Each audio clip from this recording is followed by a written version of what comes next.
تلنگانہ میں اب RTC بس کا سفر ایک کٹھن مسئلہ بن چکا ہے۔ کانگریس نے اپنے انتخابی منشور میں 6 گارنٹیز کا تعین دیا تھا اور پھر کانگریس ریاست میں بھاری اکثریت سے منتخب ہو کر برسر اقتدار آ چکی ہے اور اس نے پہل کرتے ہوئے اپنے انتخابی وعدوں میں سے 2 پر عمل آوری شروع کر دی۔ کانگریس نے 9 دسمبر سے خواتین کو تلنگانہ بھر میں مفت RTC بس میں سفر کی سہولت فراہم کر دی۔ سمجھا جا رہا تھا کہ RTC بس کا یہ سفر خواتین کے لیے سہولت بخش ثابت ہوگا، مگر معاملہ الٹ ثابت ہو رہا ہے اور اب بس کا سفر خواتین کے لیے جوخم بھرا بنا ہوا ہے۔ ساتھ ہی RTC بس میں سفر کرنے والے مرد مسافرین کی مشکلوں میں بھی اضافہ ہو چکا ہے۔ مفت RTC بس میں سفر کی سہولت نے خواتین کو RTC کی بسوں کی سمت راغب کر دیا اور بسوں میں بھاری تعداد خواتین کی سفر پر مائل دیکھی گئی ہے اور پھر بس میں سیٹ کا حصول انتہائی مشکل مسئلہ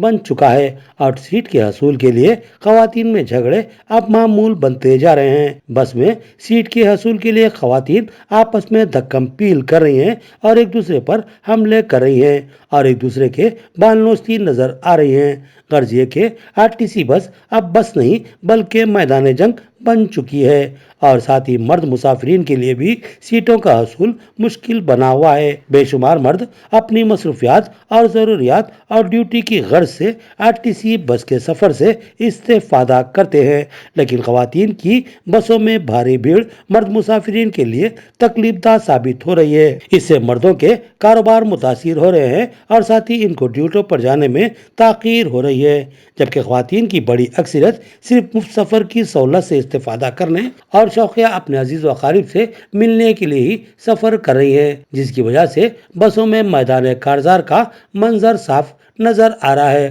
اور سنسنی خیز خواتین کی لڑائیوں کے مناظر بھی دیکھنے کو مل رہے ہیں۔ 2 دن قبل نرمل ضلع کے بھینسا بس ڈپو کی ایک RTC بس نظام بس سے بھینسا کی سمت آ رہی تھی کہ مدل بس اسٹینڈ سے کچھ خواتین بس میں سوار ہوئی اور سیٹوں کے حصول کے لیے ایک دوسرے سے الجھ پڑی اور پھر نوبت ہاتھا پائی تک پہنچ گئی۔ خواتین کی اس لڑائی کی وجہ سے اس RTC بس کو کافی دیر تک مدل بس اسٹینڈ پر ہی روک دینا پڑا۔ اس دوران بس کے کنڈکٹر اور دوسرے مسافرین خواتین کو سمجھانے اور قابو میں کرنے کی مساعی کرتے دیکھے گئے۔ RTC بس میں خواتین کو مفت بس کے سفر کی سہولت فراہم کرنے سے قبل ریاستی حکومت کو چاہیے تھا کہ وہ بسوں کی تعداد میں اضافہ کرتی اور خواتین کے لیے مخصوص بسیں چلاتی۔ RTC میں بسوں کی کم تعداد نے صورتحال کو انتہائی بگاڑ کر رکھ دیا ہے اور دوسری طرف مردوں کے کاروبار بھی متاثر ہو رہے ہیں اور تیسری طرف مفت بس سفر کی خواتین کو سہولت فراہم کرنے سے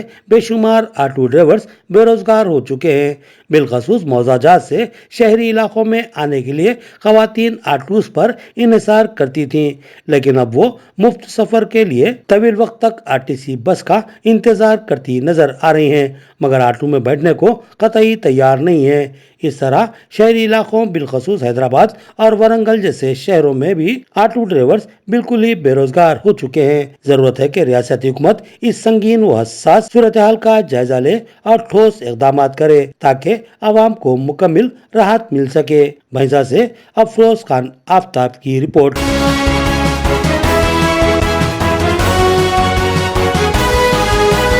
کانگریس کے جواز سال قائد معین یونس اور ان کے رفقا کی جانب سے کانگریس بھون نظام آباد سے اجمیر شریف کو چادر روانہ کی گئی۔ اس تقریب میں مہمان خصوصی کی حیثیت سے نائب صدر پردیش کانگریس طاہر بن حمدان، سینئر قائد این رتناکر، رام بھوپال، مجاہد خان، شبیر رضوی، حبیب مصطفیٰ الکاف اور دیگر نے مہمان خصوصی کی حیثیت سے شرکت اور بسط عقیدت و احترام اس چادر کو اپنے سر پر رکھا اور پھر اس کو اجمیر روانہ کرنے کی رسم پوری کی۔ اس موقع پر معین یونس نے کہا کہ سلطان ہند خواجہ غریب نواز رحمۃ اللہ علیہ کا یہ 812واں عرس شریف ہے اور ہر سال کی طرح اس سال بھی نظام آباد کانگریس کی جانب سے بسط احترام چادر کا نذرانہ بارگاہ غریب نواز میں روانہ کیا گیا۔ اس موقع پر ملک کی ترقی، سالمیت اور فرقہ وارانہ ہم آہنگی اور آئندہ پارلیمانی انتخابات میں کانگریس کی کامیابی اور ملت اسلامیہ کے تحفظ و سلامتی کے لیے دعا کی گئی۔ السلام علیکم ورحمۃ اللہ وبرکاتہ۔ ہر سال کی طرح اس سال بھی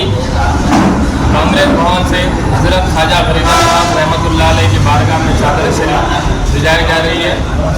یہ چادر بھجاتے وقت تمام کانگریس کے کاریہ کرتا موجود تھے